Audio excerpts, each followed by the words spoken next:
महाराष्ट्र में ईवीएम पर मचे बवाल के बीच सोलापुर के माकड़वाड़ी गांव के लोगों ने ईवीएम के नतीजों की सच्चाई जानने के लिए बैलेट पेपर के जरिए वोटिंग करने की खुद ही कोशिश की। उन्होंने आरोप लगाया उस गांव में जो ईवीएम मशीनें थीं उनमें गड़बड़ी थी। गांव के लोगों का दावा था कि उनके इलाके से ज्यादातर वोट शरद पवार गुट के प्रत्याशी उत्तम जानकर को दिए गए थे, लेकिन सोलापुर के मार्केटवाड़ी गांव से वो पिछड़ गए। मतलब जिस गांव से उन्हें पूरे के पूरे वोट मिलने की उम्मीद थी, वहां उन्हें आधे वोट तक नहीं मिले। इसी वजह से नतीजों पर न तो शरद पवार गुट के प्रत्याशी को यकीन हुआ और न ही गांव के लोगों को, और उन्होंने खुद इस मामले की जांच का फैसला किया। उन लोगों ने यह तय किया कि वो बैलेट पेपर से चुनाव करके उसके नतीजे ईवीएम वाले नतीजों से मिलाएंगे, ताकि पता लगाया जा सके कि ईवीएम में गड़बड़ी हुई है या नहीं। क्योंकि जो नतीजे आए उनमें मार्शलेरस विधानसभा सीट के माकड़वाड़ी गांव में बीजेपी प्रत्याशी को ज्यादा वोट हासिल हुए थे। गांव के लोगों ने शक जताया कि ये ईवीएम में हुई धांधली की वजह से हुआ था। इसका पता लगाने के लिए पूरे गांव ने मिलकर बैलेट पेपर से दोबारा वोट करने का फैसला किया। उन लोगों ने अपने खर्चे पर बैलेट पेपर छपवाए, टेंट लग गए, पोलिंग बूथ तैयार कर दिए गए। गांव के लोगों को दोबारा वोट देने के लिए मना भी लिया गया और वोटिंग के दौरान सब कुछ नियम कायदे से हो ये तय करने के लिए गांव के कुछ लोगों को चुनाव अधिकारी बनाया गया। दोनों उम्मीदवारों के साथ ही गांव के वोटरों की पर्चियां तक छप गईं।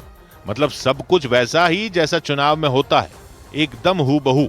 बस फर्क ये था कि मार्शलेरस विधानसभा सीट पर ये अनौपचारिक चुनाव थे। मतलब इससे विधानसभा चुनाव के नतीजों में कोई फर्क नहीं पड़ता। और वो इसलिए क्योंकि उन्हें यह शक था कि महाराष्ट्र विधानसभा के चुनाव में धांधली हुई। उनके गांव के लोगों ने जो वोट डाले उनमें छेड़छाड़ हुई। हालांकि उस विधानसभा सीट से एनसीपी शरद पवार गुट के उत्तम जानकर को ही जीत मिली।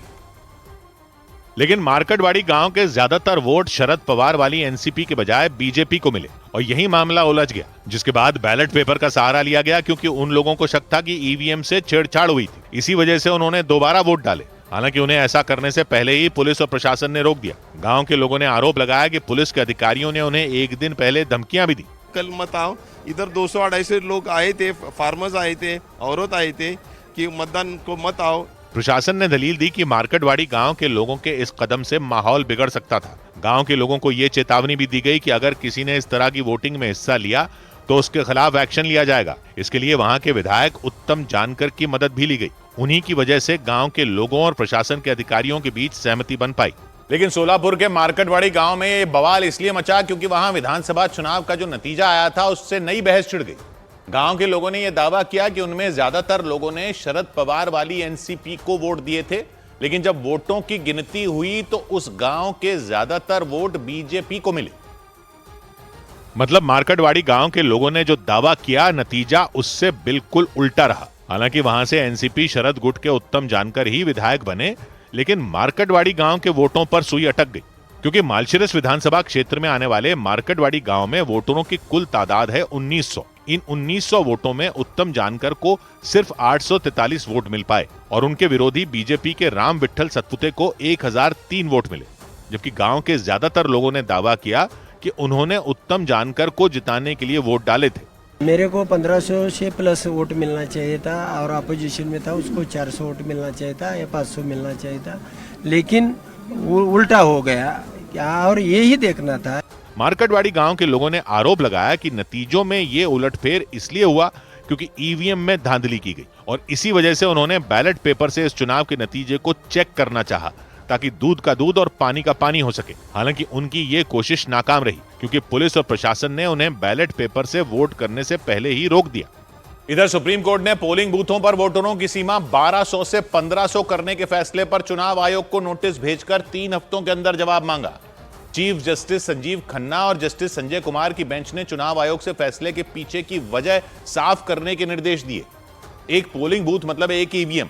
पहले एक ईवीएम पर ज्यादा से ज्यादा 1200 वोट डाले जा सकते थे, लेकिन 2019 से इसे बढ़ाकर 1500 कर दिया गया था। और इसी मामले में एक याचिका पर सुनवाई करते हुए चीफ जस्टिस संजीव खन्ना की बेंच ने चुनाव आयोग को नोटिस जारी कर जवाब मांगा। पोलिंग बूथों पर वोटरों की संख्या 1200 से बढ़ाकर 1500 करने के मामले में सुप्रीम कोर्ट में एक याचिका डाली गई थी। इस याचिका में बताया गया कि एक वोटर को ईवीएम में वोट डालने के लिए करीब 60 से 90 सेकंड लगते हैं। वोटिंग आमतौर पर 11 घंटे चलती है। इस हिसाब से हर पोलिंग बूथ पर सिर्फ 495 से 660 लोग ही वोट कर सकते हैं, जबकि एक ईवीएम को 1200 वोटरों के मतदान के लिए तैयार किया गया था, लेकिन इसके बाद भी इसे बढ़ाकर 1500 कर दिया गया। याचिका में यह भी दलील दी गई कि जनगणना नहीं होने से चुनाव आयोग के पास वोटरों की संख्या बढ़ाने के लिए कोई नया डेटा नहीं है। इस पर चुनाव आयोग के वकील मनिंदर सिंह ने बताया कि ये व्यवस्था 2019 से लागू है और सभी राजनीतिक दलों से सलाह के बाद ही फैसला लिया गया था। उन्होंने दावा किया कि पोलिंग बूथों पर वोटरों की बढ़ी हुई संख्या को संभालने के लिए चुनाव आयोग ने यह फैसला लिया था। इस मामले में अगली सुनवाई जनवरी 2025 में होगी।